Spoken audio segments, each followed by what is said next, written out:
This Marjorie Taylor Greene crisis within the GOP could actually tear America apart. Check this out. Leave your comments, ding the bell, share it with your friends, and subscribe to our channel. Marjorie Taylor Greene and what she has to do with the fate and future of America.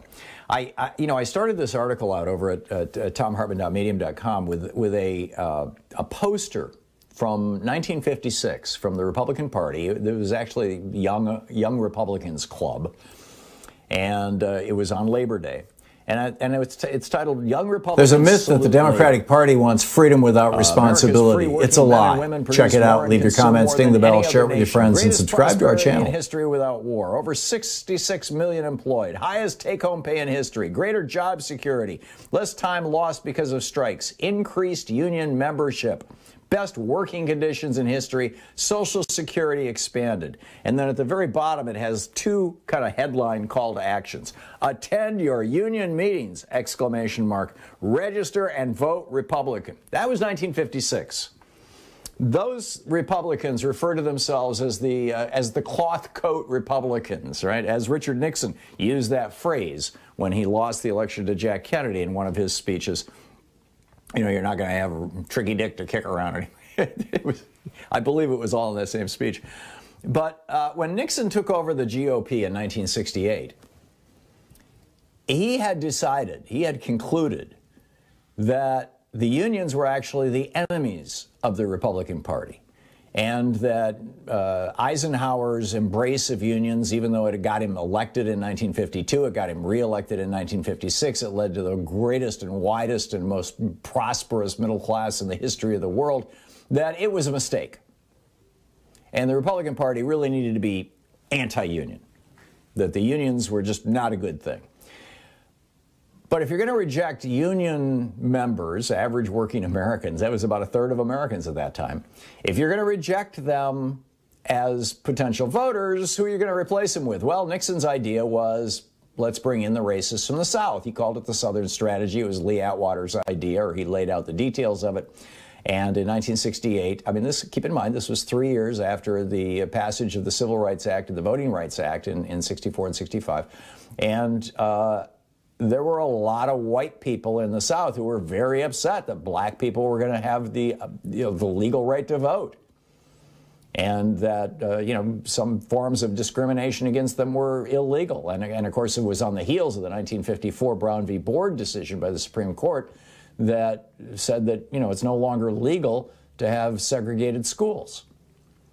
So all of this kind of came together in 68 when Nixon reinvented the Republican Party and he said, well, let's just bring in the white racists. And sure enough, it was enough to get him into the White House. Then Reagan came along, it was Reagan's turn in 1980. The party was still a party of fat cats. They still didn't want unions.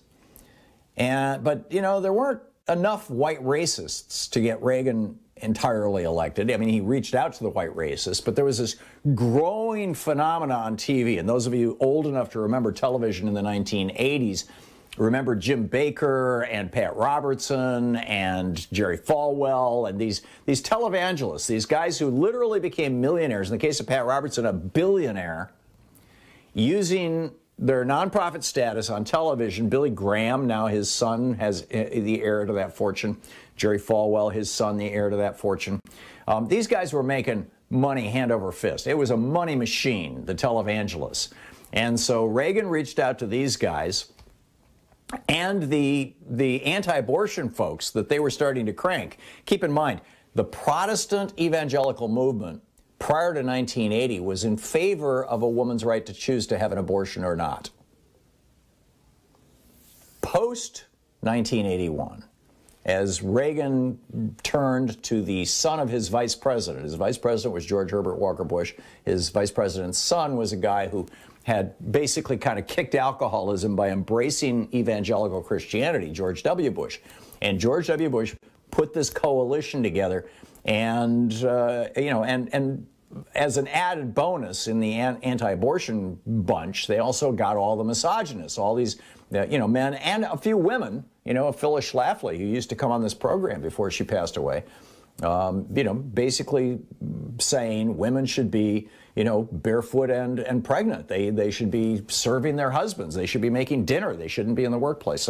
So Reagan pulled together that coalition. But even that was, a tough one. I mean, he had to commission John Roberts, a young lawyer in the Justice Department at the time, to figure out how he could overturn Brown v. Board and Roe v. Wade without actually amending the Constitution. And I laid that all out in my book on the hidden history of the Supreme Court, the betrayal of America.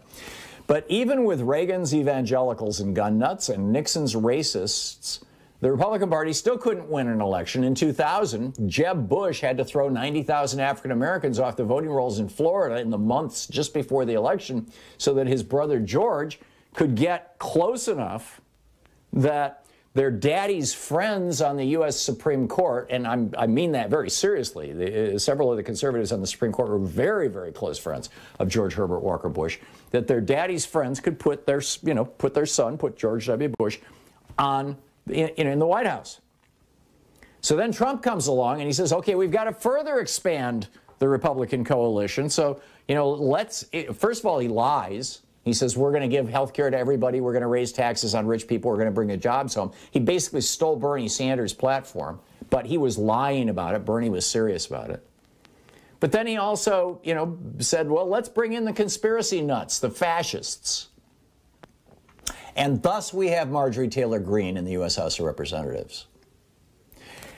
The Republican Party was presented with a choice, or at least the Republicans in the House were presented with a choice yesterday. Do you embrace crazed conspiracy theory fascists like Marjorie Taylor Greene, who have openly advocated killing Democrats, among other things, and that, the Jewish death rays from outer space started the California wildfires?